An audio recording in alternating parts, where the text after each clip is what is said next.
All right, guys, before we get too far into this skid plate video, I wanted to answer the question from the front bar install video as to whether or not I should put the factory splash guard underneath the front bar and the skid plate.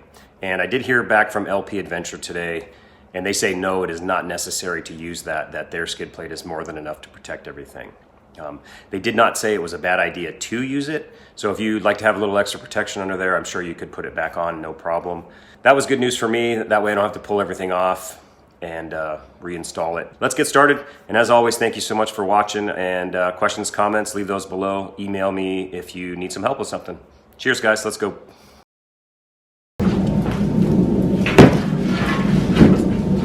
So here is their skid plate. Just want to give you a shot of that. The one thing that is a little bit different about their skid plate compared to, let's say, Primitive Racing is there is no oil pan or oil plug hole. So you have to remove the plate to get to the oil. For me, it doesn't matter because I have 5 more years of dealer oil changes. After that, 4 bolts and it's off, not a big deal. You can see the thickness. I'm going to weigh it too. And the skid plate is 22.8. So here we are with the skid plate. I'm just going to remove this protective plastic. And I'll give you an idea of what comes in the hardware kit for this. These are the really all that came in the hardware kit, just 4 bolts, and I think some spacers, and then an LP Adventure, these cool little tags also. So we're going to get to this right now, and this should be pretty straightforward. We are back. Here's the bar we just put in, so if you follow that back, there's a subframe bolt right here. That is a 14 mil, and a matching one on the other side. That's 14 mil. You can just kind of, the one you need to get is there. And then the other 2 mounting spots are just right here in the bar itself. And this is, again, what I mentioned at the beginning, what I really like about this setup. So I'm going to pull these and then we'll just pop this skid plate in. So tricky part, getting this up here by myself. Quick note, the bolts for the front holes are actually 17 millimeter. The back ones are 14.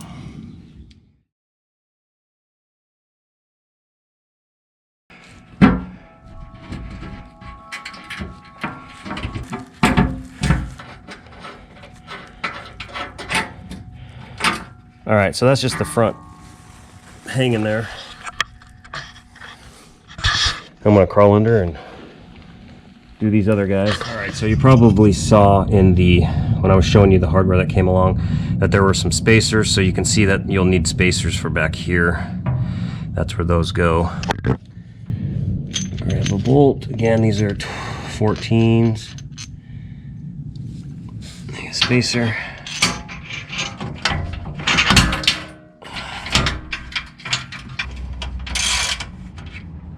We're not going to snug that yet.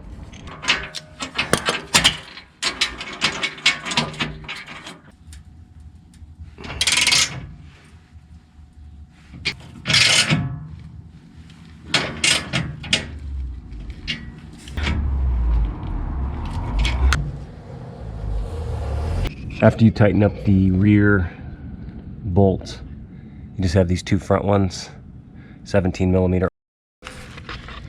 And that's it. And the skid plate is done. And it looks awesome. Skid plate, literally 15 minutes at the most. The bar probably would have only taken me 45 minutes to an hour if I could have read the picture correctly and not tried to put the strut in the wrong subframe hole.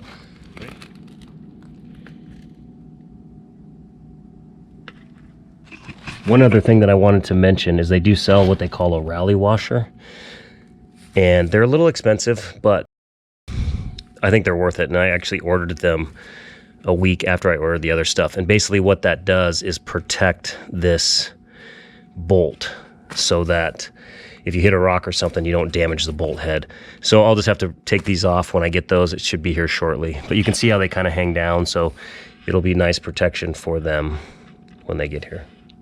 Both the front bar and the skid plate are installed and on the car, and I'll kind of let you know over the next couple weeks how it feels, if there's anything different, any noise, all that kind of stuff. I suspect off-road it'll be louder because you'll be hearing the rocks hit off the bottom of the car. But I'm super psyched to have this on. I think it looks great, and I look forward to doing more business with LP Adventure. They've been excellent, as I mentioned earlier, and the quality of the stuff here is really, really good. So, all right, guys, so just a couple of quick things before we wrap this video up. I wanted to mention that if using the bar and skid plate, you're going to lose about an inch to almost 1.5 inches of clearance in the front. So that could obviously be remedied by a lift. I'm still considering that. Definitely on the list. And the other thing I wanted to mention is the total weight of both the bar and skid plate together is about 48 pounds. So it'll be interesting to see if that affects the driving of the car at all. And over the next week, maybe 2 weeks, I'll do a follow-up video and let you guys know what I think about everything. So as always, thank you much for watching. Hope you guys enjoyed this, and send me an email, leave comments if you have any questions. Thanks, guys.